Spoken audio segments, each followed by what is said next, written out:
വീഡിയോയിൽ നമ്മൾ 9 mark question ആണ് ഡിസ്കസ് ചെയ്യാൻ പോകുന്നത്. അപ്പം first question, explain the detailed architecture of the ARM cortex M processor with a neat block diagram. Discuss the functions of its main block. അപ്പോൾ നമ്മളിതിനകത്ത് ഓരോരോ ഫങ്ഷനാലിറ്റിയും കുറച്ചുകൂടെ കൂടുതലായിട്ട് എക്സ്പ്ലെയിൻ ചെയ്ത് എഴുതുക, പിന്നെ ബ്ലോക്ക് ഡയഗ്രാം വരയ്ക്കുക, അതാണ് ചെയ്യേണ്ടത്. അപ്പോൾ ഇവിടെ ഞാൻ ജസ്റ്റ് ഒരു ബ്ലോക്ക് ഡയഗ്രാം കൊടുത്തിട്ടുണ്ട്.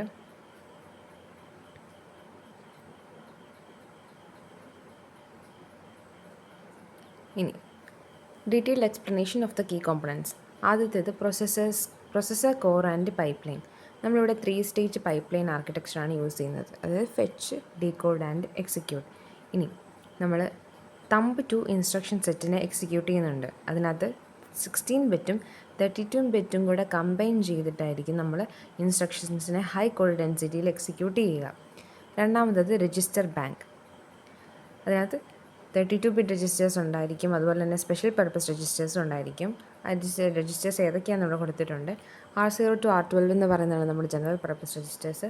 R13 എന്ന് പറയുന്നത് സ്റ്റാക്ക് പോയിൻ്ററാണ്. R14 എന്ന് പറയുന്നത് ലിങ്ക് രജിസ്റ്ററാണ്. R15 program counter. ഇത് ഇമ്പോർട്ടൻ്റ് ആണ്.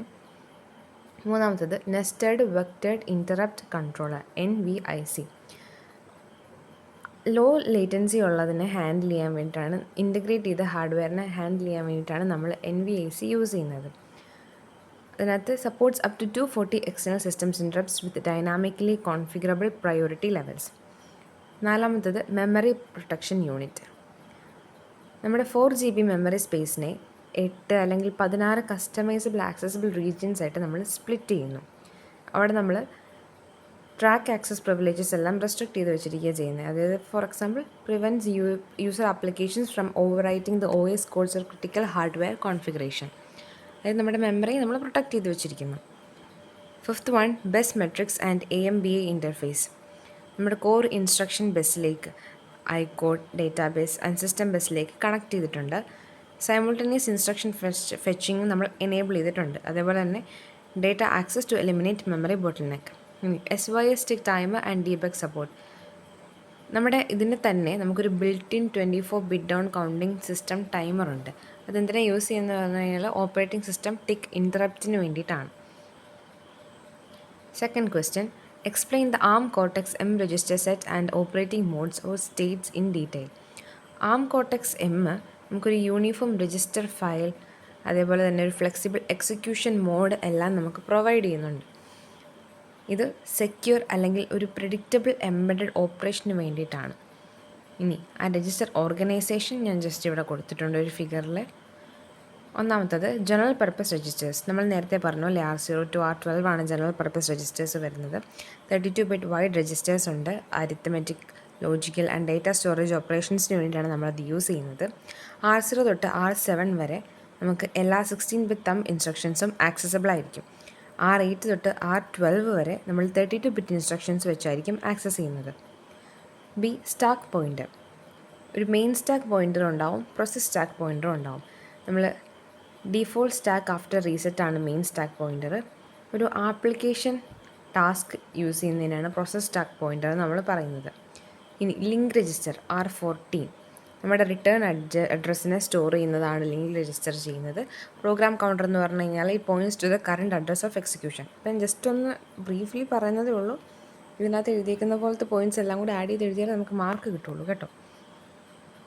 Programme status registers XPSR. It combines the 3 status registers into 1 32 bit register. ഇത് നമ്മൾ നേരത്തെ പഠിച്ചിട്ടുള്ളതാണ്. ഈ ആപ്ലിക്കേഷൻ PSR നമുക്ക് 4 കണ്ടീഷൻ ഫ്ലാഗ്സ് വരുന്നുണ്ട്.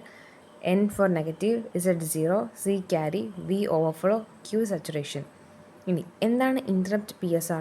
നമ്മുടെ ആക്റ്റീവ് എക്സെപ്ഷനെ ഹോൾഡ് ചെയ്യുന്നതാണ് ഇൻറ്ററപ്റ്റ് PSR. അതുപോലെ തന്നെ നമ്മുടെ ബിറ്റ്, തമ്പ് സ്റ്റേറ്റ് ബിറ്റ്, അങ്ങനത്തെ ഇൻസ്ട്രക്ഷൻ ബിറ്റ്സിന് സ്റ്റോർ ചെയ്യുന്നതാണ് execution PSR. Thumb state operating സ്റ്റേറ്റിൽ വരുന്നതാണ് തമ്പ് സ്റ്റേറ്റ്. ഒരു പ്രൊസസ്സർ ആക്റ്റീവ്ലി എക്സിക്യൂട്ട് ചെയ്യുന്നത് തമ്പ് 2 ഇൻസ്ട്രക്ഷൻസ് ആയിരിക്കും. ഡീബഗ് സ്റ്റേറ്റ് എന്ന് പറഞ്ഞു കഴിഞ്ഞാൽ എന്താണ്? നമ്മളൊരു ഡീബഗിങ് അല്ലെങ്കിൽ ഹാൾട്ടിംഗ് കോറിലേക്ക് JTAG അല്ലെങ്കിൽ SWD ഇൻ്റർഫേസ് വഴി എൻ്റർ ചെയ്യുന്നതിനാണ് നമ്മൾ ഡീബഗ് സ്റ്റേറ്റ് എന്ന് പറയുക. Operating modes and privilege levels. Cortex M separates execution into modes and privilege levels to ensure dynamic software stability. അതിൻ്റെ ഒരു ഫിഗർ നമ്മളവിടെ കൊടുത്തിട്ടുണ്ട്. ഇനി ത്രെഡ് മോഡ് എന്ന് പറഞ്ഞു കഴിഞ്ഞാൽ എന്താണ്? നമ്മുടെ റീസെറ്റിലാണ് അത് വരുന്നത്. മെയിൻ ആപ്ലിക്കേഷൻ സോഫ്റ്റ്വെയർസും യൂസർ ടാങ്ക്സിനെയും റൺ ചെയ്യാൻ വേണ്ടിയിട്ടാണ് അത് യൂസ് ചെയ്യുന്നത്. അതുപോലെ തന്നെ പ്രിവിലേജ്ഡ് അല്ലെങ്കിൽ അൺപ്രിവിലേജ്ഡ് ലെവൽസിൽ അത് ഓപ്പറേറ്റ് ചെയ്യാനായിട്ട് പറ്റും. ഹാൻഡ്ലർ മോഡ് എന്ന് പറഞ്ഞു കഴിഞ്ഞാൽ ഒരു എക്സെപ്ഷൻ അല്ലെങ്കിൽ ഒരു ഇൻറ്ററപ്റ്റ് ഉണ്ടാകുമ്പോൾ ഓട്ടോമാറ്റിക്കലി എൻ്റർ ആവുന്നതാണ് handler mode.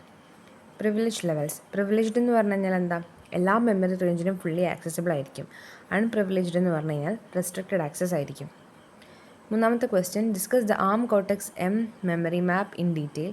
Explain the role and features of the memory protection unit and trust zone architecture. Memory map ഓർഗനൈസേഷനെ പറ്റി നമ്മളിവിടെ ഒരു ഫിഗർ കൊടുത്തിട്ടുണ്ട്. മെമ്മറി റീജിയൻ്റെ break down.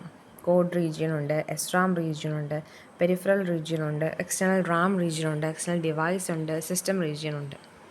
Memory protection unit ഉണ്ട്. നമ്മൾ നേരത്തെ പറഞ്ഞായിരുന്നു അല്ലേ, കോർ മെമ്മറി ആക്സസിനെ ഹാൻഡിൽ ചെയ്യുന്ന അല്ലെങ്കിൽ മാനേജ് ചെയ്യുന്നതാണ് MPU. അതിൻ്റെ ഒരു ഫിഗറും ഇവിടെ കൊടുത്തിട്ടുണ്ട്. ഇത് കുറേ ഡയഗ്രാം ഒക്കെ നമ്മൾ എഴുതുമ്പോഴത്തേക്കിനും കുറച്ച് മാർക്ക് നമുക്ക് ഓട്ടോമാറ്റിക്കലി കിട്ടും. ഇനി ട്രസ്റ്റ് സോൺ സെക്യൂരിറ്റി ആർക്കിടെക്ചറിനെ പറ്റി നമ്മളിവിടെ പറയുന്നുണ്ട്. അഡ്വാൻസ്ഡ് ആർക്കിടെക്ചറിലാണ് ഇതെല്ലാം ഇൻട്രൊഡ്യൂസ് ചെയ്തിരിക്കുന്നത്. ട്രസ്റ്റ് സോൺ നമുക്കൊരു fully hardware enforced system isolation provide ചെയ്യും. ഹാർഡ്വെയർ ഐസൊലേഷൻ നമ്മൾ നേരത്തെ പറഞ്ഞിട്ടുണ്ട്, നേരത്തെ വീഡിയോയിൽ സെക്യൂർ വേൾഡും നോൺ സെക്യൂർ വേൾഡുമായിട്ട് നമ്മൾ തിരിക്കുന്നു. അതുപോലെ ഒരു സെക്യൂർ ഗേറ്റ് വേ ഉണ്ടായിരിക്കും. നോൺ സെക്യൂർ കോഡിന് ഒരു സെക്യൂരിറ്റി സർവീസസിനെ ഇൻവോക്ക് ചെയ്യാൻ പറ്റുള്ളൂ, അതും ഒരു ഡെഡിക്കേറ്റഡ് ഗേറ്റ് വേ ഇൻസ്ട്രക്ഷൻസ് യൂസ് ചെയ്തുകൊണ്ട്. പിന്നെ അറ്റാക്സിനെ നമുക്ക് പ്രൊട്ടക്റ്റ് ചെയ്യുന്നുണ്ട്. AMBA bus. ഫോർത്ത് ക്വസ്റ്റ്യൻ ആണ്, explain the AMBA bus architecture and compare micro processors with micro controllers. നമ്മൾ നേരത്തെ വീഡിയോയിൽ ജസ്റ്റ് ഇതിനെ തമ്മിൽ കമ്പയർ ചെയ്ത് പറഞ്ഞിട്ടുണ്ട്, അതുകൊണ്ട് ഞാൻ കൂടുതലൊന്നും പറയുന്നില്ല. വെറുതെ ഒത്തിരി ഡീറ്റെയിൽ ആയിട്ട് പോകുന്നില്ല. ഞങ്ങൾ ജസ്റ്റ് ക്വസ്റ്റ്യൻസ് കാണുക, ആൻസേഴ്സ് എങ്ങനെയാണെന്ന് മനസ്സിലാക്കി പോകുന്നുള്ളതാണ് ഇതിൻ്റെ മെയിൻ ഉദ്ദേശം.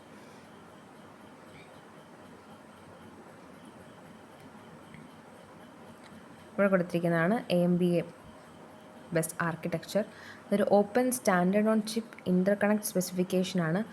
ഹൈ പെർഫോമൻസ് എംബഡഡ് സിസ്റ്റത്തിന് വേണ്ടിയിട്ടാണ് നമ്മളിത് യൂസ് ചെയ്യുന്നത്.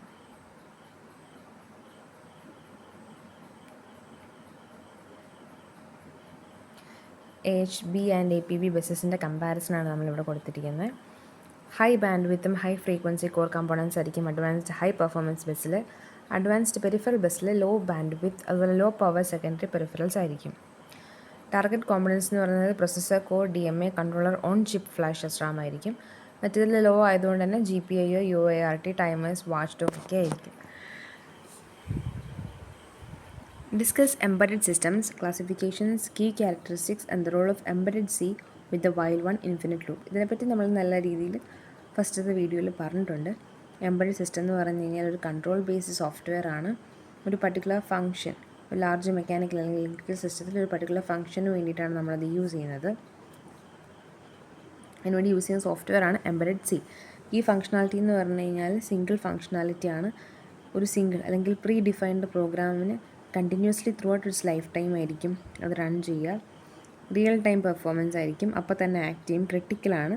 റിസോഴ്സ് കൺസ്ട്രെയിൻറ്റ് എന്ന് പറഞ്ഞു കഴിഞ്ഞാൽ സ്ട്രിക്റ്റ് ലിമിറ്റ്സ് ഓൺ അവൈലബിൾ ഫ്ലാഷാണ്. എനർജി എഫിഷ്യൻ്റ് ആണ്, അതുപോലെ റിലയബിലിറ്റി ഹൈ ആയിരിക്കും. ഇനി അതിൻ്റെ ക്ലാസിഫിക്കേഷൻസ്. എംബഡഡ് സിസ്റ്റത്തിനെ നമ്മൾ ജനറേഷൻ വഴി വെച്ചും പെർഫോമൻസ് ബേസ് ചെയ്തും ക്ലാസിഫൈ ചെയ്തിട്ടുണ്ട്. First generation, second generation, third generation and fourth generation. ഇത് നമ്മൾ നേരത്തെ പറഞ്ഞതാണ്. പിന്നെ അതിൻ്റെ പെർഫോമൻസ് സ്മോൾ സ്കെയിലുണ്ട്, മീഡിയം സ്കെയിലുണ്ട്, സൊഫിസ്റ്റിക്കേറ്റഡ് സ്കെയിലുണ്ട്, റിയൽ ടൈം സ്കെയിലും ഉണ്ട്. റിയൽ ടൈം എന്ന് പറഞ്ഞാൽ ഹാർഡ് ടൈം, അതുപോലെ soft real time. By generation നമ്മൾ ഡീറ്റെയിൽ ആയിട്ട് ഡിസ്കസ് ചെയ്തിട്ടുണ്ട്. ഇനി പെർഫോമൻസ് വഴി എങ്ങനെയാണെന്ന് നമ്മളോട് കൊടുത്തിട്ടുണ്ട്. ഇവിടെ ഹാർഡ് ടൈമിനെ പറ്റി നമ്മൾ പറഞ്ഞിട്ടില്ല. ഹാർഡ് റിയൽ ടൈം എന്ന് പറഞ്ഞു കഴിഞ്ഞാൽ ഒരു ഡെഡ് ലൈൻ നമ്മൾ മിസ്സാക്കി കഴിഞ്ഞിട്ടുണ്ടെങ്കിൽ അതിൻ്റെ ഇമ്പാക്റ്റ് വളരെ കൂടുതലായിരിക്കും, അതായത് കാറ്റസ്ട്രോഫിക് കോൺസിക്വൻസസ് ഉണ്ടാവാൻ ചാൻസ് ഉണ്ട്. സോഫ്റ്റ് റിയൽ ടൈം എന്ന് പറഞ്ഞു കഴിഞ്ഞാൽ ഒരു ഡെഡ് ലൈൻ മിസ്സായാലും കുഴപ്പമില്ല. എക്സാമ്പിൾ പറയുകയാണെങ്കിൽ നമ്മളൊരു DVD പ്ലെയർ ഇട്ടു, എന്നിട്ട് അത് ലോഡാവാൻ കുറച്ച് താമസിച്ചാൽ നമുക്ക് പ്രശ്നമൊന്നുമില്ല. പക്ഷേ അതേസമയം നമ്മളൊരു വണ്ടി ആക്സിഡൻറ്റ് ആവുകയാണെന്നുണ്ടെങ്കിൽ അതിൻ്റെ എയർ ബാഗ് അപ്പം തന്നെ വന്നില്ല, ഒരു 2 മിനിറ്റ് കഴിഞ്ഞാൽ വരുന്നെങ്കിൽ കാര്യമുണ്ടോ? ഇല്ല. അത് ഹാർഡ് റിയൽ ടൈമും DVD പ്ലെയറൊക്കെ പോലത്തേത് നമുക്ക് സോഫ്റ്റ് റിയൽ ടൈമുമായിട്ട് ക്ലാസിഫൈ ചെയ്യാം. Role of embedded C and the while loop. Embedded C എന്ന് പറഞ്ഞാൽ നമുക്ക് ഡയറക്റ്റ് ഹാർഡ്വെയറിനെ ആക്സസ് ചെയ്ത് പ്രോഗ്രാം ചെയ്യാൻ പറ്റുന്ന ഒരു സോഫ്റ്റ്വെയർ ആണ്. വൈൽ വൺ എപ്പോഴും ട്രൂ ആയിരിക്കാൻ വേണ്ടിയിട്ടാണ് യൂസ് ചെയ്യുന്നത്. വൈൽ വൺ എന്ന് പറഞ്ഞാൽ എപ്പോഴും ട്രൂ ആയിരിക്കും. അതൊരു ഇൻഫിനിറ്റ് ലൂപ്പ് ആയിരിക്കും. കാരണം നമുക്ക് എപ്പോഴും ഇത് കണ്ടിന്യൂസ്ലി റൺ ചെയ്തുകൊണ്ടിരിക്കണം throughout the lifetime. ഇനി അതിൻ്റെ ജസ്റ്റ് ഒരു കോഡ് നമ്മളിവിടെ കൊടുത്തിട്ടുണ്ട്. നിങ്ങൾ ജസ്റ്റ് ഒന്ന് മനസ്സിലാക്കാൻ വേണ്ടി വായിച്ച് നോക്കിയാൽ മതി. ഇനി എന്തുകൊണ്ടാണ് while one is essential? Continuous മോണിറ്ററിങ്ങിനും ഇൻഫിനിറ്റ് ഇവൻറ്റ് ലൂപ്പും ആയിരിക്കും ഉണ്ടായിരിക്കുക. അപ്പോൾ ഇത്രയാണ് കുറച്ച് നമ്മുടെ മെയിൻ ക്വസ്റ്റ്യൻസ് ആയിട്ട് ചോദിക്കാനുള്ളത്. ഇത്രയും ഭാഗം വരുമ്പോൾ തന്നെ നമ്മൾ ഏറെക്കുറെ മൊഡ്യൂളെല്ലാം തന്നെ ഒന്ന് ഒരു റൗണ്ട് അടിച്ച് വരുന്നുണ്ട്. അപ്പോൾ നിങ്ങൾ ശരിക്കും ഒന്ന് പോസ് ചെയ്ത് വായിച്ച് നോക്കി വേണം പോകാൻ. ഞാൻ ജസ്റ്റ് എക്സ്പ്ലെയിൻ ചെയ്യുന്നുള്ളൂ, അല്ലെങ്കിൽ വീഡിയോ ഒത്തിരി ലെങ്ത് ആവുന്നതുകൊണ്ട്. Thank you.